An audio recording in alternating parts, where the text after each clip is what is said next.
The attic door. Won the move. Claire and her 8-year-old son, Noah, moved into the old farmhouse after her divorce.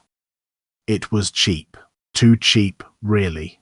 A creaking Victorian home at the edge of a small town with peeling paint, a wraparound porch, and an attic that hadn't been touched in years. "I love it," Noah had said the moment they arrived. Claire smiled, exhausted. "Well, it's ours now." But from the beginning, Noah avoided one room, the attic. "Something's wrong with it," he whispered one night. "It's too loud." Claire laughed. "Loud? It's locked shut." He nodded. "But I can still hear it." To the scratching. On the third night, Claire heard it too. A faint scratching, like long fingernails dragging across wood. Not from outside. From above. She climbed to the second floor, eyes trailing the hallway to the attic door at the end. Locked, just like the realtor said. No key. No handle, just a rusted latch. Still scratch, scratch, scratch. She put her ear to the door. Silence.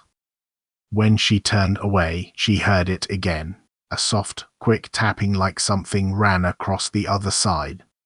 She didn't sleep. 3. Noah's friend. Over the next week, Noah changed. He stopped eating. He mumbled to himself. He sat for hours at the top of the stairs, staring at the attic door. One morning, Claire found a crude drawing under his pillow, a black stick figure, all arms and no face, crouched in a triangle-shaped room. Underneath, in shaky letters, "He lives above." When she asked, Noah just said, "He told me not to tell." Claire brought him to a therapist. But the scratching didn't stop. And now, sometimes, she heard it when Noah wasn't even home. For the key. Claire tore the house apart looking for the key to the attic. It had become an obsession. The realtor stopped responding to calls. The town's records office had no plans on file for the attic room, just a blank spot where blueprints should be.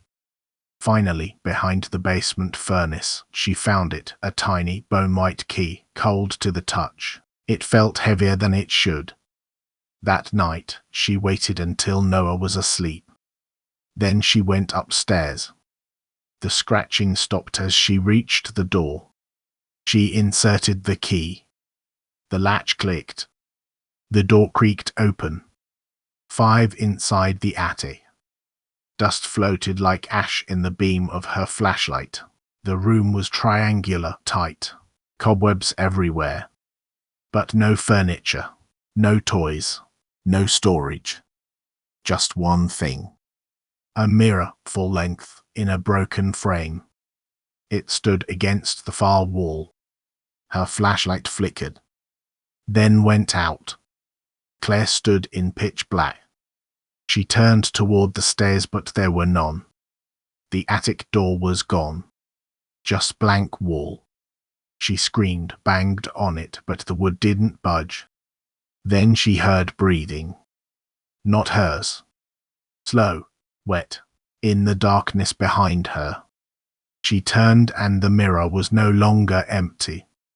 6. The man in the mirror. It wasn't a reflection. It was watching her.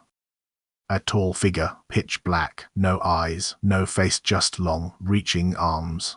It stood behind her in the mirror, motionless. Claire turned around, no one. Looked back at the mirror, closer now. She blinked. Closer. Closer. She turned again, swung the flashlight wildly, and it came on, revealing nothing. Just a dead room, empty walls. When she turned back to the mirror, it was only her reflection. But she wasn't alone anymore. Something had left the mirror. She heard Noah scream from downstairs. Then silence. 7 vanished. Claire tore through the house, but Noah was gone. Front door locked. Windows sealed. Police found no sign of struggle, no prints but hers. Noah's room was empty except for the drawing on the wall, fresh somehow. This time, the black stick figure wasn't crouched. It was holding hands with a smaller one. They were both smiling. Underneath. I live above now. Ate the attic today. Claire never left the house. She was convinced Noah was still inside. She boarded up the attic, burned the key, slept in front of the door with a kitchen knife. The scratching never stopped. Sometimes, in the dead of night, she hears two sets of fingers dragging across the floor above. One heavy, one small. Neighbors say you can still hear her talking through the walls, calling his name, pleading, begging the man in the attic to give her back her son. But he never answers.